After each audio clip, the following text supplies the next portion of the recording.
இன்றைக்கி ஒரு ஃபங்க்ஷன் வீட்டுக்கு தான் கிளம்பிக்கிட்டு இருக்கோம். கிறிஸ்மஸ் அப்படின்னாலே நம்மளுக்கு வந்து பூ ரேட்டு எல்லாமே ஏறிடும். கிறிஸ்மஸ்ன்னு இல்லை, தீபாவளி, நியூ இயர் எது வந்தாலும் பூ ரேட் வந்து அதிகமாயிரும்.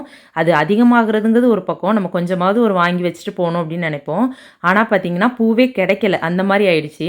அதனால் நான் பாப்பாவுக்கு என்ன பண்ணேன் அப்படின்னா, நம்ம ஒரிஜினல் பூவை வச்சுட்டு நான் ஆர்டிஃபிஷியல் பூவை வச்சுட்டு ஃபங்க்ஷன் எல்லாம் போயிட்டு வந்தாச்சு. இந்த ஃபங்க்ஷன் வந்து கிறிஸ்மஸ்க்கு முந்தின நாள்.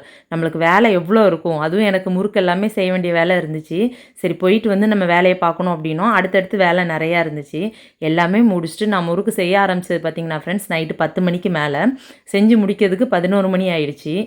முறுக்கு வந்து சூப்பராக வந்துருந்துச்சு. பசங்க வந்து தூங்கவே இல்லை, உட்காந்து அப்படி பார்த்துட்டே இருந்தாங்க. எல்லாருமே அப்படி தானே, நம்மளுக்கும் ஒரு ஃபெஸ்டிவல் ஏதாவது ஒன்று இருந்தால் தூக்கம் வராது.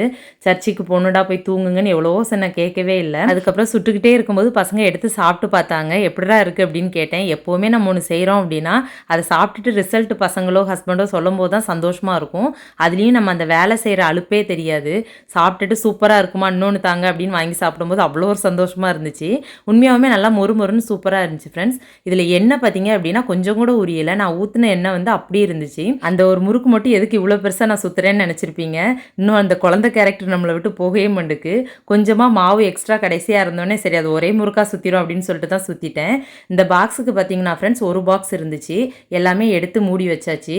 பாப்பா பார்த்தீங்கன்னா அம்மா நைட்டே ட்ரெஸ் எல்லாம் எடுத்து வச்சிருமா, காலையில் டக்குன்னு எழுந்து கிளம்பலாம் அப்படின்ட்டு அவ்வளோ ட்ரெஸ்ஸையும் எடுத்து வச்சுட்டா. சரி அவள் ஆசைக்கு பக்கத்தில் என்னோட ட்ரெஸ்ஸையும் எடுத்து வைக்கலான்னு சொல்லி வச்சுட்டேன். கிறிஸ்மஸ் வீடியோ வந்து லாங் வீடியோவாக வரும், மிஸ் பண்ணாமல் பாருங்கள். ஓகே ஃப்ரெண்ட், இந்த வீடியோ உங்களுக்கு பிடிச்சிருக்குன்னு நினைக்கிறேன். வீடியோ பிடிச்சா லைக் பண்ணுங்கள். அடுத்த ஒரு சூப்பரான வீடியோவில் பார்க்கலாம். பாய்.